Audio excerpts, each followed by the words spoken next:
Então, aqui estamos nós no segundo vídeo para falar um pouquinho como essas pedagogias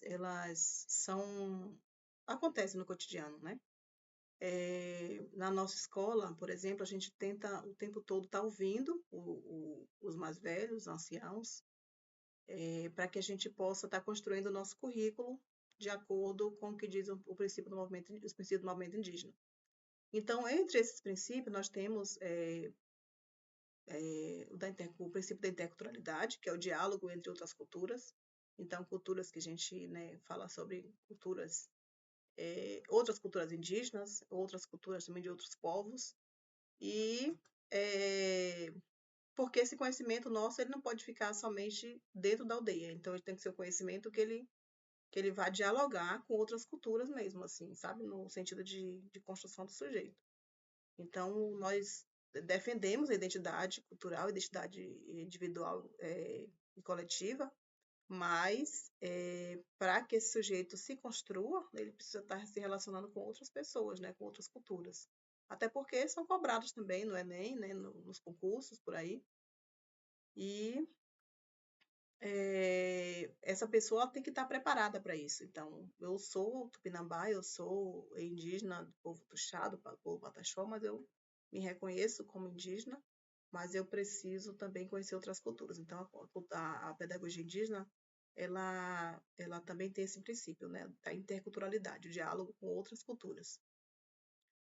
Temos também o princípio da especificidade, que é o que a gente falou acima. Então, as questões particulares de cada povo eles vão ajudar a construir esse sujeito. Então, o que é ser um bom tupinambá, o que é ser um bom tuxá, o que é ser um bom Yanomami, vai ajudar a construir essa pedagogia com a finalidade, né, de formação do sujeito de acordo com as particularidades. O princípio também da diferenciação, que é um outro princípio, que esse princípio ele vai falar muito assim das questões comuns, o que tem de fundamento para se formar um indígena. Então, como a gente já falou, né, sobre as relações históricas de contato com outros povos, com povos indígenas e povos que também não foram indígenas, como os invasores, colonizadores.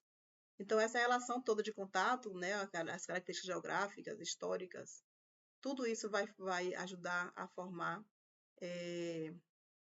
esse princípio da diferenciação, que está lá exposto desde a Constituição de 88, né, como um direito nosso de sermos reconhecidos como indígenas, e que até hoje a gente não conseguiu ainda colocar isso em prática, legitimar isso, porque é muito enfrentamento assim, todos os dias.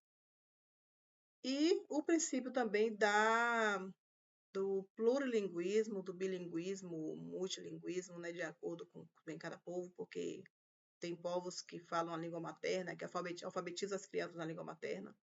Outros povos já têm a língua portuguesa como primeira língua, e aí está em processo de revitalização da língua materna, como o nosso caso, Tupinambá.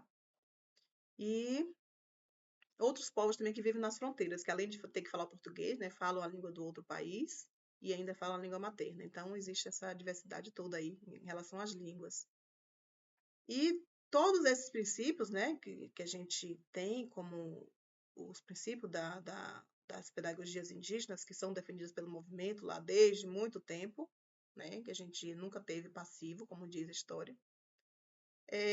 Além disso, nós temos ainda a característica principal, que é ser comunitária. Então, essa escola indígena, ela tem por obrigação ser comunitária. Ela tem que ter uma gestão democrática. Ela não pode ser gerida de forma, né, de cima para baixo, como diz o povo, assim, de forma que não dialogue com as bases, com o movimento, com os anciãos, com a comunidade em geral. Então, esse princípio de ser comunitária, ele é essencial para que se possa dizer que está acontecendo a pedagogia indígena daquela escola.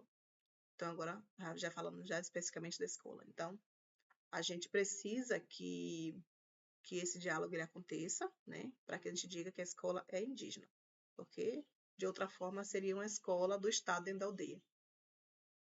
E, por falar em Estado, a gente tem, já finalizando também aqui, a gente tem um enfrentamento diário, né, em relação ao Estado, porque é o Estado que contrata professores, é o Estado né, que impõe um currículo, né, tem a questão também da merenda, do transporte. Então, assim, é o Estado, né, que gere a escola indígena. E se a gente não for para o enfrentamento, a gente é o tempo todo cobrado como uma escola do Estado, como outras tantas escolas. E a nossa pedagogia indígena, ela fica deixada de lado, sabe? Em cumprimento às demandas, às cobranças do Estado. Então, uma exigência, né, para que sejam cobradas cumpridas as metas. Eu, como coordenadora pedagógica da escola, a gente é o tempo todo cobrado, a gente fica, né, super sobrecarregado de muita coisa mesmo, assim, para dar conta. E a nossa pedagogia, ela vai ficando aos poucos sendo deixada para depois, porque em detrimento das cobranças do Estado. Se a gente não abrir os olhos, a gente não faz uma escola indígena, com a pedagogia indígena. Então, é um desafio essa transformação, né, na história de uma escola que valorizou uma cultura para hoje uma escola que valoriza também as pedagogias de outros povos, de outros saberes ancestrais, principalmente. E concluindo, eu quero falar que a gente está aqui, a gente está fazendo esse enfrentamento diário para que essas pedagogias aconteçam, né? As pedagogias não somente indígenas, mas quilombolas, ribeirinhas, de povos de terreiro, dos povos do campo, do MST e tal, todas as pedagogias aí que, que defendem o coletivo como construção dessa pedagogia, como base, e defendem também a identidade cultural de cada povo, né? Estou aqui, qualquer coisa se precisar, viu? A gente está aqui para diálogo. Obrigada pela atenção de vocês.